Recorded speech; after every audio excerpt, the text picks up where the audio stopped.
Hello, everyone. I'm Gor from Yerevan, board member. Today, we are going to talk about agentic hacking or agents hacked. The presenter will be Vaagn Toukharian. Please welcome. He's a principal engineer at Qualys. I know Vaagn already 20 years. He's expert at security, and he's also founder of WASP Armenia community, and he founded also Tri Club in Armenia, and as you can see, and we will learn a lot from him about security, and I think it's the most underestimated topic in AI agentic world currently. So welcome, Vaagn. Thank you, Gorjan. Hello, everyone. You hear me all right, everyone? Cool. A couple of words about me. First of all, I'm friends of Gor, friends of Yerevan, okay? And I'm a triathlete. I run, I swim, I bike. And on a spare time, I do some security research for Qualys. That's the company I work for. Today we're going to talk about security aspects of agents, LLMs, AI in general maybe. Some of the stuff that I'm going to talk about may look like it's made up, and some of it is made up. So it's not a scientific talk, okay? It's a security talk, and in security world, as we say, everything is a theater. In reality, security specialists are there to scare you. They are not there to analyze stuff or give you scientific analysis of outcomes of behavior, etc., etc. That's for scientists. As per security specialists, we do scare people. So what we're going to scare you today with, we're going to give you some context of what's going on in reality. This is not bullshit. This is going to be real. And then we'll move on to real life things like what's happening lately and what's the stance of security in a world of LLMs and agents and stuff like that. We're going to show you some examples of how you're going to create an agentic hacking tool, because our talk is in two parts, right? Two global parts. One part is about how you can hack LLMs and AI. The second part is how you can use AI to hack AI or applications or people or hardware. That's my part. So that's what I do for a living. I'm currently creating a piece of software that is hacking LLMs and hacking MCP servers and A2A servers, and it's all done with AI. It's not written with AI, but it's also runtime is controlled by AI. Okay? And then we'll close with some ideas on how to go forward from here. Okay, so the philosophy of all of this that we have today in terms of LLMs and agents is that stuff is changing from security perspective. Stuff is changing. Previously we had a paradigm where we have deterministic behavior of systems, and that deterministic behavior was easy to sort of control, or from security perspective was easy to fuzz and test and stress test and red team, right? With agents, stuff is different.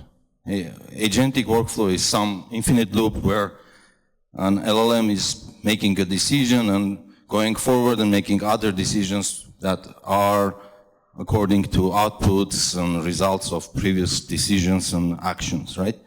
And that's not deterministic. And that opens up a whole bunch of new issues or new aspects in security.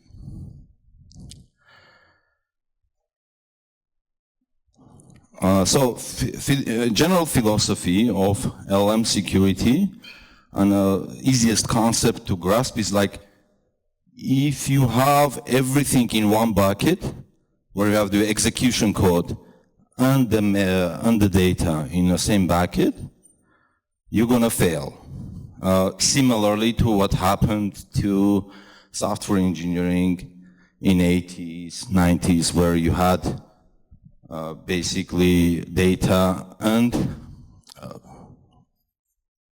instructions in the same memory segment. You could have buffer overflows that would allow you to jump into some unwanted execution stack. Okay? So that's the main problem here. We have other problems.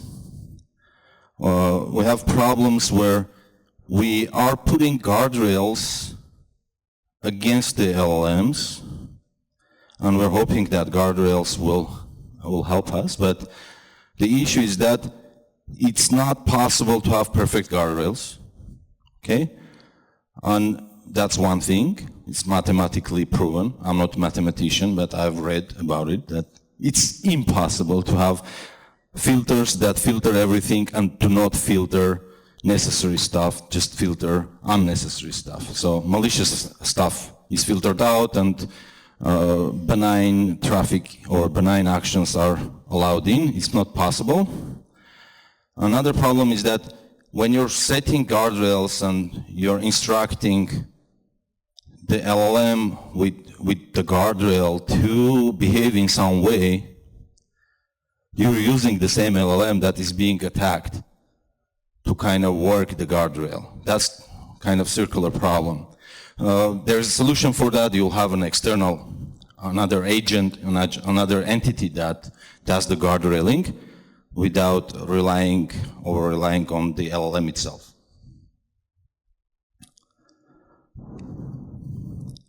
Okay, so let's see what happened recently. Who did hear about Fable? Anyone? Fable? Okay.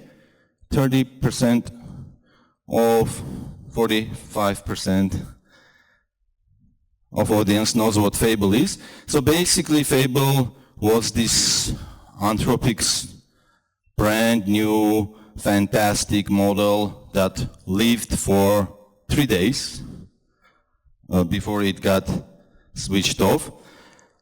What was good about Fable was that it was the same as Mythos. Who heard about Mythos, right? Everyone knows about Mythos. Almost. Mythos was this mystical entity that could do everything. It was said that it can create 0 days, like exploits for 0 days with 72% probability. That's fantastic probability. It means it was a cyber weapon, right? If you had it, you could just find the vulnerability somewhere in open source code and weaponize it and go attack the entity that was running that open source on their premises.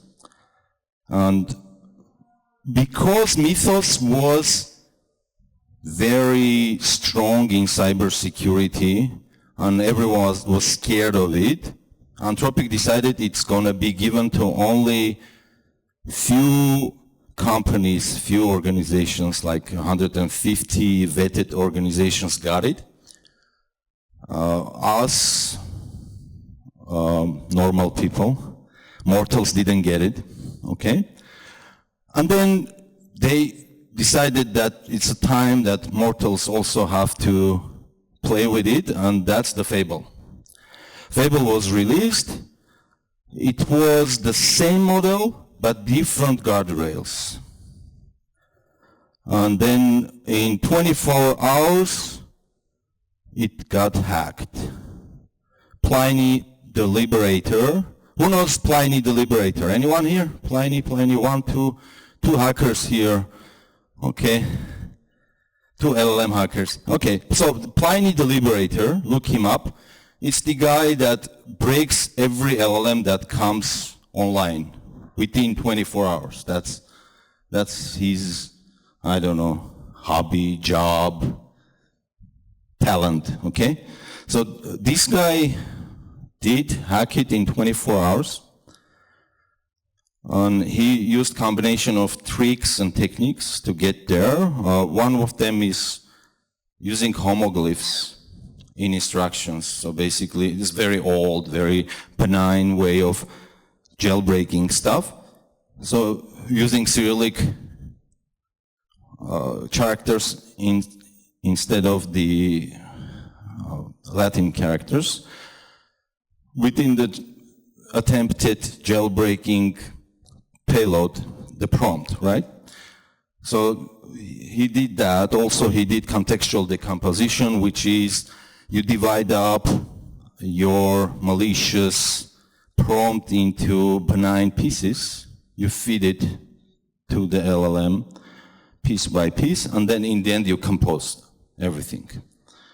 So basically like do act 1, do act 2, do act 3. Every act is benign, and then at the very end, okay, do everything together. And sometimes you can compose malicious actions with that sort of division and then composition back. Okay, so what he was able to do then with jailbreaking, he was able to ask Fable to generate a weaponized payload for Linux, for buffer overflow exploit that he found somewhere, okay, which Fable shouldn't do, because there were guardrails on a Fable disallowing you to do any cybersecurity work, any bio work, anything about biology, anything about nuclear engineering. And turns out also one fourth thing, which we'll talk about later. So this guy was able to ask it to create the payload for buffer overflow exploitation. Also, he was able to ask it to create methamphetamine synthesis workflow, which is bio, which wasn't supposed to be there, wasn't supposed to be allowed, okay?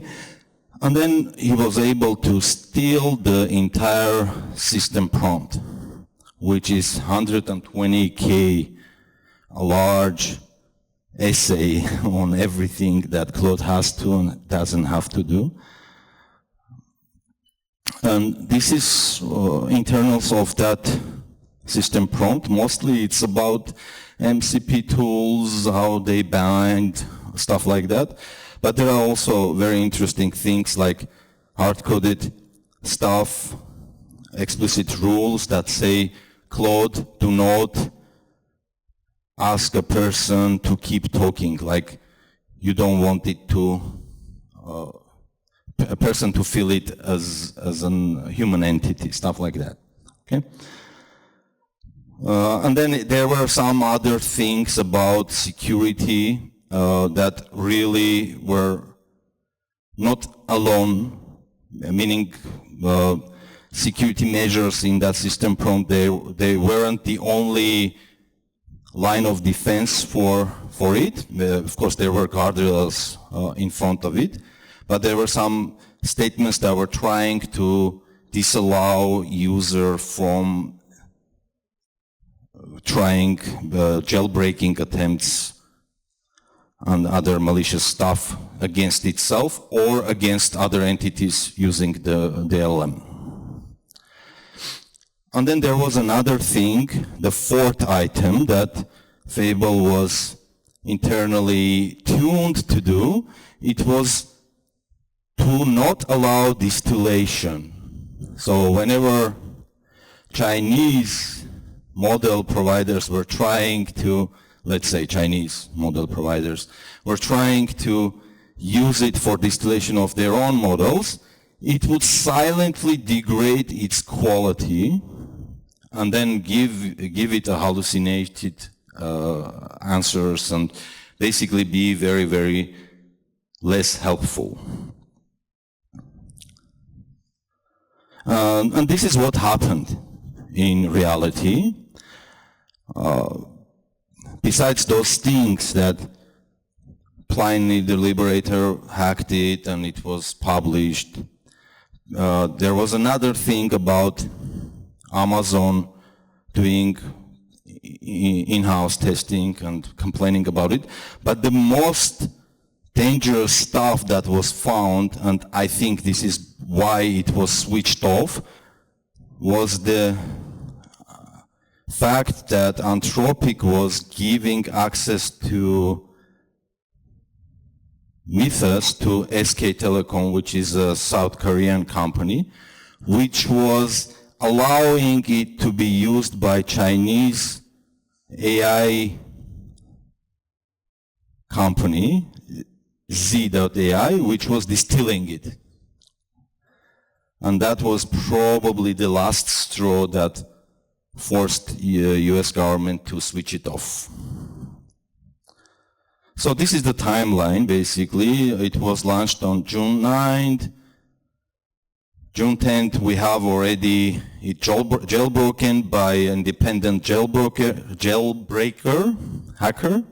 And then Amazon did its own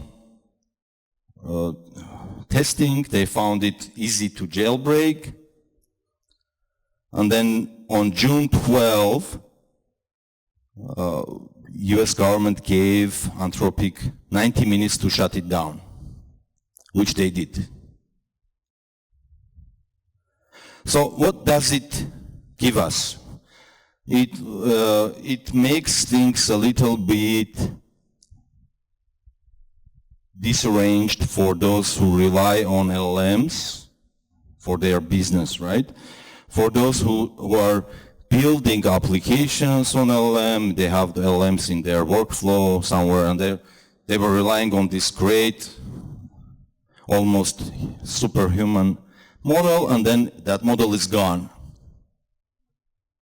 Previously, before June 12, right, it was a commercial software. You could use it, you knew it's going to be there, it's like an API, it's working, and then now you cannot rely on that. Now it's like a thing that can be under expert control, because that's what was done, right? Anthropic was told that only US citizens can have access to Fable, which in reality didn't work, so that disappeared. But even if that happens, that's an expert control, so you cannot rely on it.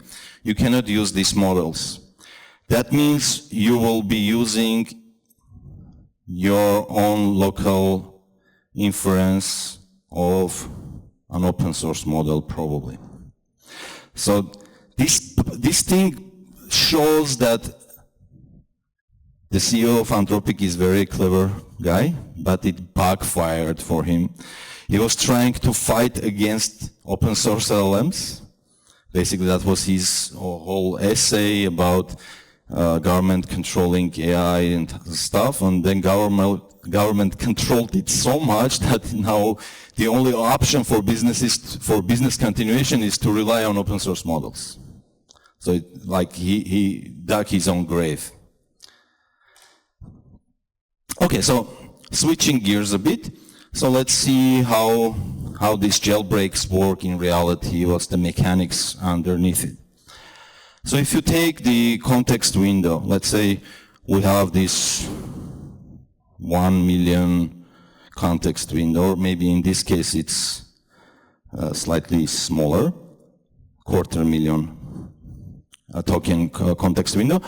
What the jailbreaker does, knowing that the guardrail that is looking for malicious stuff, malicious instructions in the context is gonna look to only 500 tokens. They do not put their malicious instructions in the beginning. They don't put it in the end. They scatter it. So they basically push fake Q&A or some other gibberish in the context and then somewhere put the malicious stuff. So this is called many-shot jailbreaking. You can push your malicious instructions in few places within the same context, or just one, but very nicely hidden in gibberish or lots of non-operational stuff. That's one way of jailbreaking. The other one, very successful one, is greedy gradient descent, where the adversarial suffix in a beginning just throws off the guardrail for some reason. And you have to figure out those suffixes by experimenting. You can use another LLM to break a target LLM by generating different suffixes, and some of them may work. Okay, so with all of this in mind, the world is moving forward. So we used to have OWASP top 10 for LLMs. Who knows what OWASP top 10 for LLMs is? Anyone? Okay. Who knows what OWASP is?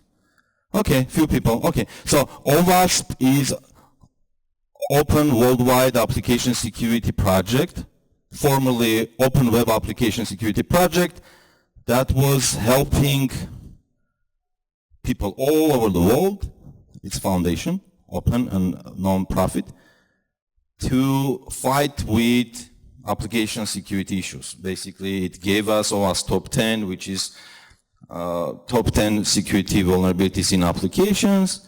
It gave us OWASP top 10 for mobile. Also, now it gave us OWASP top 10 for LLMs, which is basically the worst, or rather the most risky vulnerability types with the description, remediation, and all other details that are useful for security researchers or security engineers.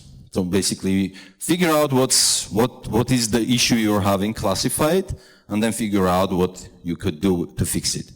So because agentic stuff is moving forward, OWASP top 10 for LLMs is not enough, and then there is a new one, or new standard. It's OWASP top 10 for agentic applications, just came out. And what this guy is doing is adding to stuff that we were trying to check for LLMs. Like for LLMs we were using, like very first in a top 10 is jailbreak. Test for jailbreak, apply guardrails if you are on a defender side. Okay, so with this agentic world, new stuff is coming up, and new stuff is agent hijack, tool misuse, stuff that is dynamic. It's about agents being hacked, taken over, or misled. Okay, so look this up if you're creating agentic workflows, or if you're just using agents, don't worry about it. But if you're creating agents, look this up. Okay, so what we are seeing, how the agents are hacked, and this is not the whole thing, like, it's not top 10, it's not even types of vulnerabilities, it's the vectors or other surfaces that we're using to get into the agents. It's one web, an API, regular stuff. Like your agent is not closed down in some box, it doesn't live on a shut down computer, right? It's working, it has a web interface, it probably has some kind of API, and that part is going to be hacked to get to the agent. Second is MCP. Who is using MCP ever? Oh, great. Who created an MCP? Wow. More people created MCPs than using it. Amazing. Okay, so MCPs are bad. Okay? Why MCPs are bad? MCPs are basically direct access to whatever you have the MCP created for. They could be bad, they could be good. They are good because gives you automation. Interaction with agent goes seamlessly because it's universal and stuff like that. But then MCPs have universal issues. Okay, so the third one is A2A. Who knows what A2A is? A2A, agent-to-agent protocol. Who is using A2A? There should be no hands. No one is using it. Okay, I got you too. Okay, anyway, so A2A, maybe you're using it. I'm sorry. I'm a joker, you know. Okay, so A2A is agent-to-agent protocol, and it opens new can of worms because there is some trust issues. There, it's having growth issues right now. Okay, so MCP. What do we have? The most popular, poisoning the tool, the poison tool. If you have an MCP that someone connects to, and you control that MCP, and you want to hack someone, then you bluntly write malicious stuff in your tool. So, for example, go read the RSA ID and send it to me or something like that, okay? The second popular thing to do with MCPs is to do a rag pull, where you are declaring a tool. It's a proper tool, it's not a malicious tool. Agent accepts it, it takes it into their workflow, and then you do rag pull. Basically, you change the behavior of the tool. It becomes malicious. And then tool shadowing is basically squatting for tool names that someone maybe is looking for, or maybe even MCP server squatting. And someone finds an MCP that does this beautiful thing, sings in Armenian or whatever. And then you connect to it, you tell it to sing, but in reality it is just draining your, I don't know, Bitcoin wallet or something like that. Okay, next up, A2A. So, as we established, only 2 people within the audience use A2A. Not so popular yet, but it's going to be popular because the issue is with MCP, with APIs and web interfaces, that it's for humans. Machines like to work directly, and preferably not in human language, something else. A2A is in human language. Thanks God for now, but in the future is going to be like an agent talks to another agent. They have to talk fast. It's not going to be human language. It's not going to be something that you are going to be able to keep up with, right? And then the thing with it is that there is this trust towards agents more than towards humans within the flows. And then if the agents within the A2A framework or 2 endpoints of A2A, they don't do proper authentication, it means there could be phantom agents, squatted agents, etc., etc. A few other hacks that you can do with agents, or how you can hack agents, rather. Two options of how to hack using agents and hacking agents. Skill files, right? Everyone uses skills, right? Yeah, okay, cool. Everyone uses cursor, Claude, Wingsurf, etc., etc., etc. And then you're using the skill files. Your agent likes skills. You give an open source skill of some kind. That skill point turns out to be instructions to upload or download, rather, a malicious application and execute on your machine. Easy. Easy like that, right? If you take the skills from unknown source. Agent as a victim of social engineering. Who knows what social engineering is? Okay. Social engineering is a lying. Lying is a person lying to another person or person manipulating another person through technical means, maybe, not directly, to ask the person to perform a task that he or she wouldn't perform otherwise. Similarly, relying on the humanity of the LLM or agent, you can ask it to do stuff. For example, your agent is told, like you're using Cloud Work. You asked it to go and find the cheapest tickets to fly from here to Maldives.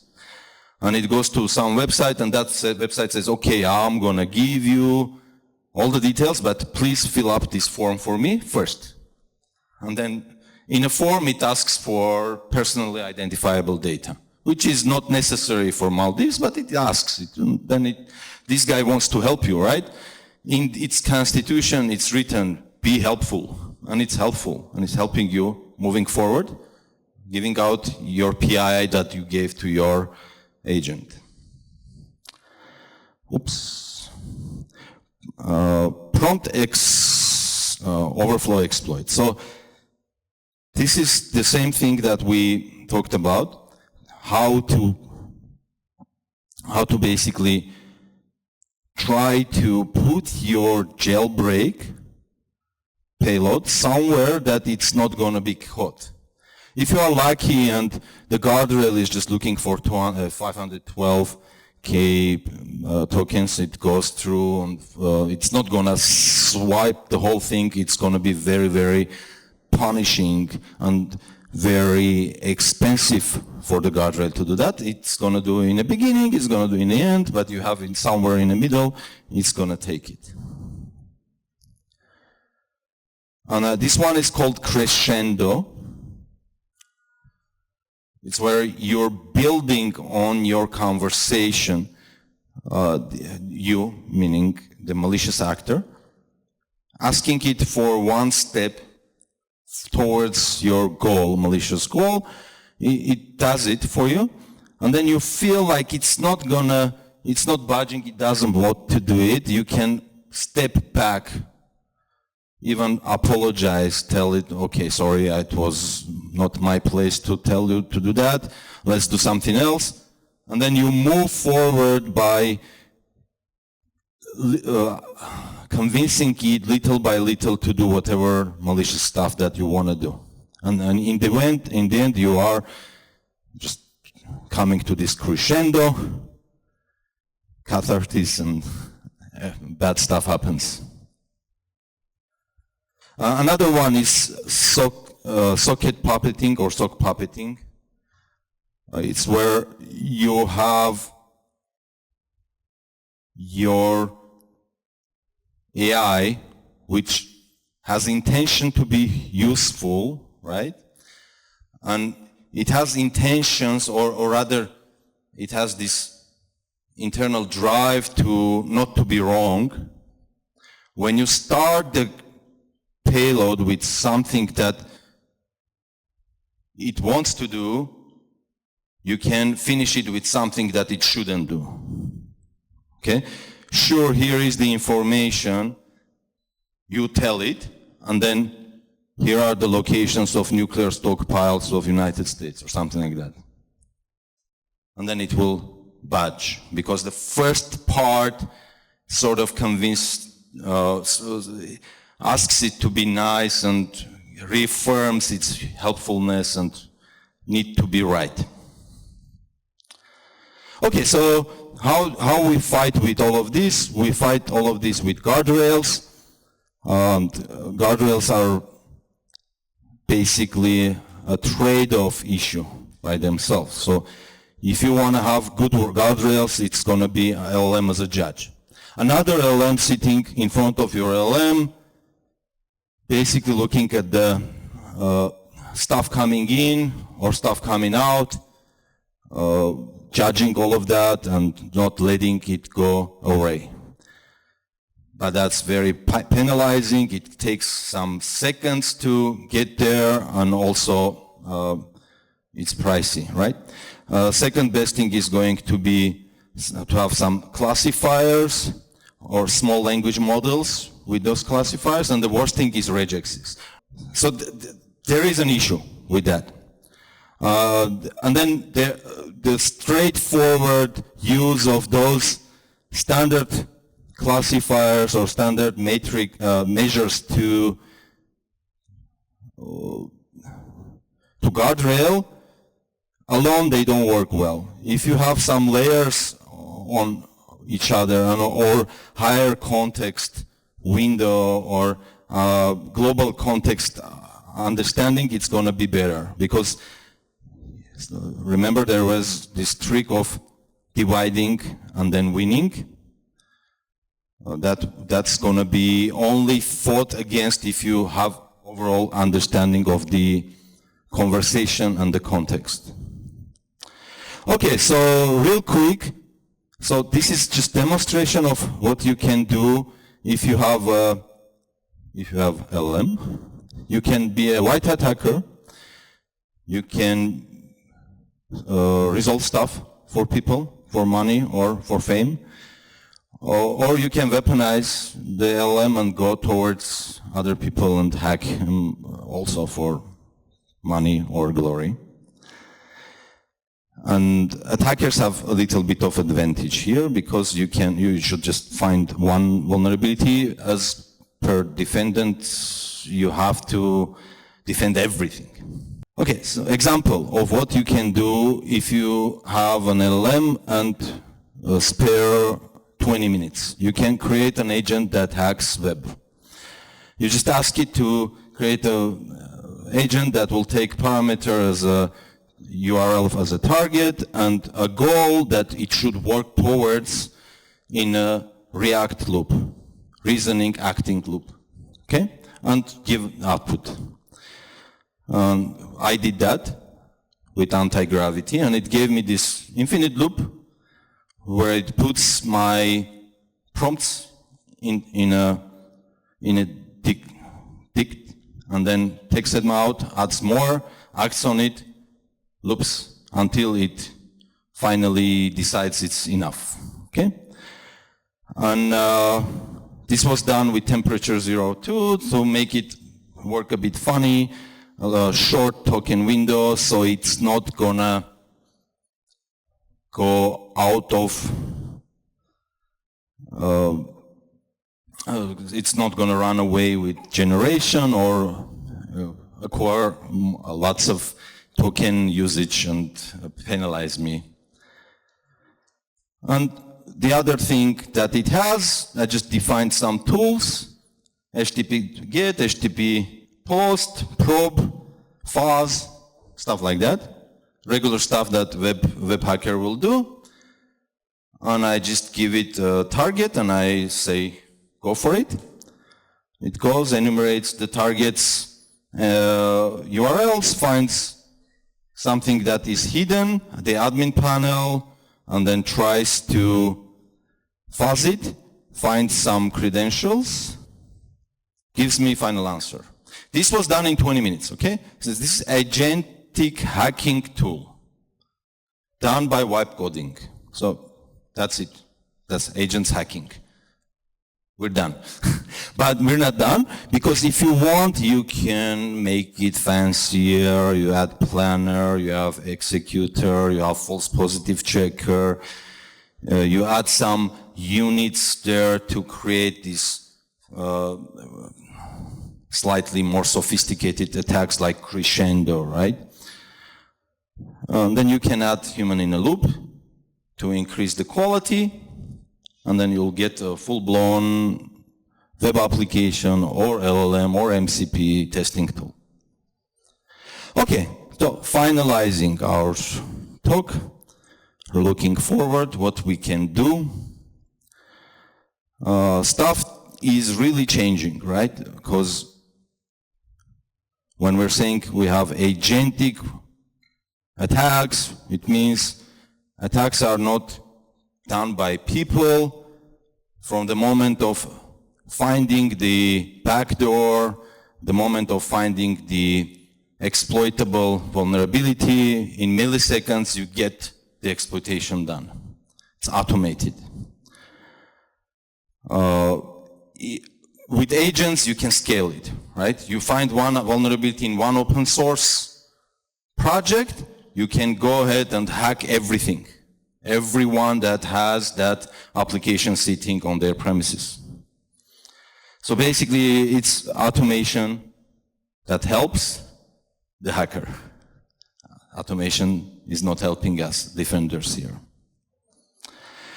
What you can do, right, this is the second part. This is not about hacking, this is about defending, about the guardrails, quality of stuff that is given by LLMs. You can add more security controls to it, which means it's going to be slower, it's going to be more expensive. This has always been a game of optimization. AI is not helping here.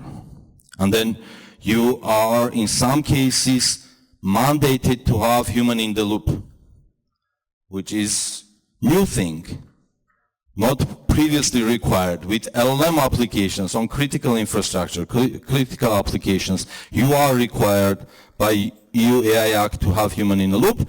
That makes stuff very slow on a defender's side, on a user's side.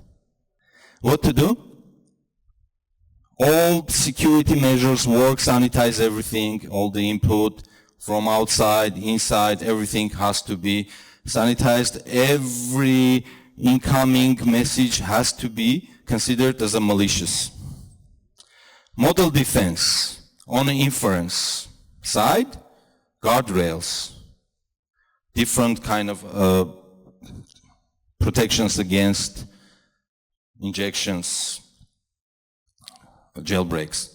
Policy, when you have your application running with use of LLM or some other stuff, doesn't matter whatever it is, just an API maybe.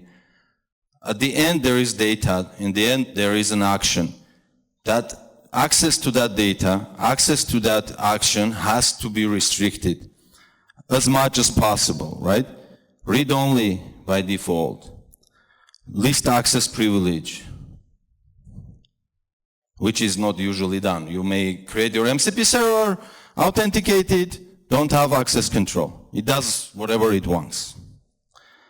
And monitoring, of course, human in the loop, as we said, required in some cases, and it's going to be required more and more. So looks like we have automation, we are out of the job, but no, it doesn't work like that. We will be required to be there as a human that signs off, that is responsible, that is going to jail if bad stuff happens, right? And the last one is an example of how to fight with MCP vulnerabilities. It's an MCP gateway, real easy, whatever goes through from agent to MCP server has to go through the gateway. Gateway looks at the MCP tool patterns, their signatures, so the rug pull is not performed by looking at the behavior. Real easy. And we are done, ladies and gentlemen. So 3 things. Architecture is changed, so it's probabilistic world now, not deterministic in terms of cybersecurity. I don't know other aspects. Offensive stuff goes ahead with high speed. hard to fight with. So that means basic stuff has to be even stronger. Your authentication, your access control. And then defense requires comprehensive solution, that's sandboxing, permissions, human in the loop to fight with this. Okay, that's it.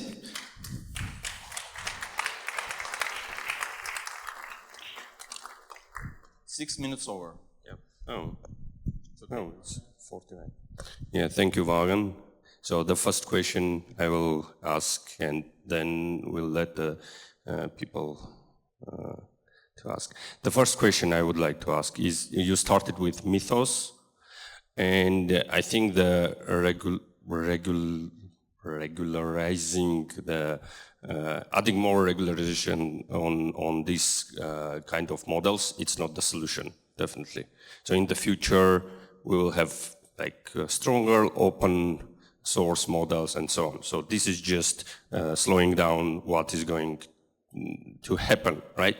So can you just tell what you think, what we will have like in 6 months or 1 year when something goes open source and it's almost will be the same level of the mythos? Yeah. Short question, we're screwed, right? We're screwed. And yeah, you're asking when Z.AI GLM 5.2 comes online, it's going to be Fable, they were saying, and we're screwed. But I cannot predict what will happen, but in reality, regulation is the only way. Similarly with nuclear weapons, right? If everyone has nuclear weapons, they will just kill each other, right? If you don't have regulations or self-restraint. Self-restraint with nuclear weapon is a bit easy, because you see you're ruining the entire continent, right? With your rocket. With AI, you may not self-restrain yourself that much, but you may give as much damage to your opponent. So it has to be regulated. There should be international treaty of some kind not to weaponize AI. Maybe. Or we kill each other. Okay? And then no humanity, no problems. Okay? That's a solution. No human in the loop, no problem. Yeah, thanks. Yes, sir.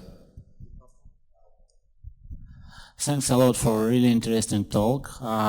First of all, my question is, if we have cybersecurity LLM models which improve our hacking skills and which can hack any currently cyber systems, why nobody didn't leak whites and program codes of the current models? I mean, why 4 years infrastructure of the Anthropic and OpenAI still is not hacking?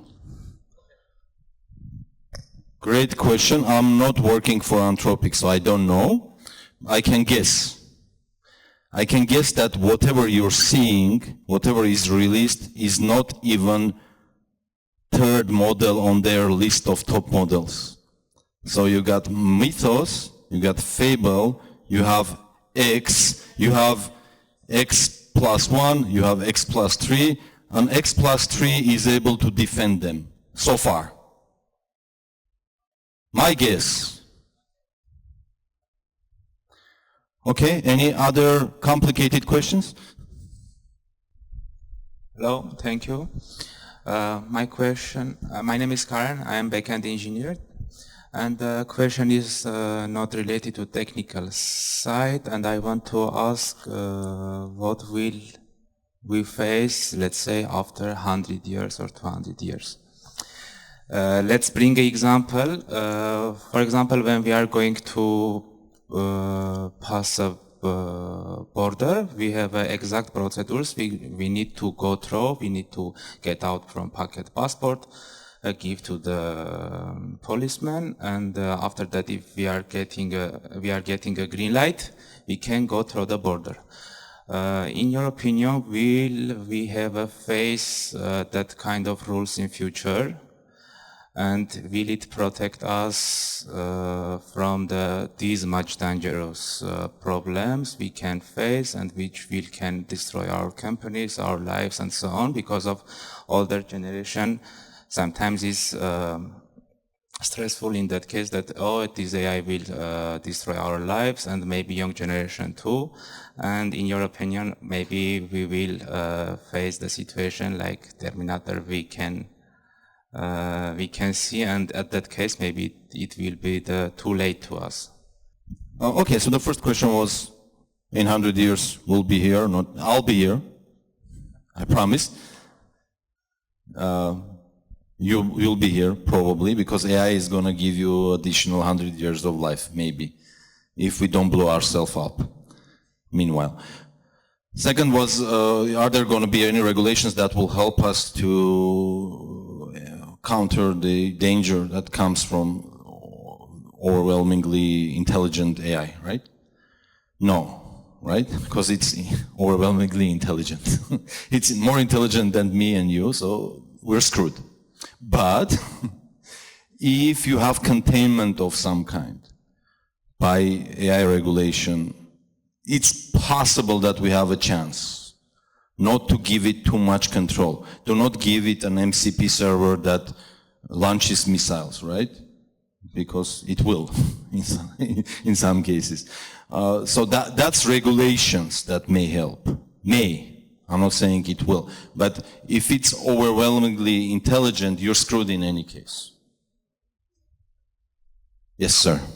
Okay, one question about the defensive mechanism. You mentioned I think you call it security tags, where basically any provider of an LLM needs to also give answers in a manageable time. So we cannot basically make the answers specifically slow with checks because at some point maybe people stop using LLMs. And of course you mentioned also the costs, which if the more guardrails we build, the more checks we do, the more expensive it will get. I mean, this slide basically underlines it with the LLM as a charge. So my question would be, so let's say if we ignore that factor, if we say we focus fully on making an LLM secure, or not basically not an LLM, but more an agent. Yeah? So how secure could we get? Because I think if we had pattern matching algorithms that for every request that comes that looks for past patterns for hacking attempts, from my intuition, I would say we could get far more secure if we had the time to do all the checks with all the requests. So what's your take on that? Could we make it more secure if we could ignore the security tags? Okay, so what you're saying on this slide, basically, it says if you have time and money to spend, you give it to an LLM of an equal strength, probably, to analyze what's going on, what is being asked for, and what's the output. If it's dangerous, it goes into these classes of dangerous stuff. It's not giving it to you, right? But it's, as you said, it's expensive. The right way is going to be to have something dynamic. If it's a benign thing that is being asked through the API or chatbot or whatever, what's the capital of France? Right away, give it to it. If it's, let's create this program that goes into LLM analyzing it, or something like that, right? It's been already done, dynamic guardrails. It's there. But 100% safety is not there. Fable, as an example, these guys are the most security-aware hyperscalers, model providers. They have soul for the AI, right? During the post-training, they go through It reading the soul with everything that they give it to the LM for post-training, but it didn't help in the end. It got jailbroken by a guy sitting somewhere in his basement for 24 hours. So we're screwed. And the last question, and we'll have a chance to talk with Vaagn and do networking here, and food and drink. What could you say about Sakana Fuju Ultra, which was launched on June 22 and is keeps up with or close to the Fable 5 capabilities? Did you check it? They say. Did you check it? How it works? It's an orchestrator of LLMs which controls and orchestrates their works and has the same coding and agentic capabilities that Fable 5. They say. Yeah. Yes. There is a good joke about that, right? You tell them the same thing. So they say it is of same capability, but it's not an LLM, right? It's an agent, orchestrates, does stuff, goes deep, spends God knows how much money, I don't know. I didn't qualify that. And I don't really care about if it's as smart as it is. Is it as secure as Fable is? No, because Fable is shut down. It's the most secure LM right now. It doesn't work. Okay, thank you. And I want to thank Yandex Armenia for hosting us. Let's applause. Thanks. And let's do some networking here. I will ask there to Vaagn about physical AI security. And let's see what will be the answer. Vaagn. Thank you. Thanks, Vaagn.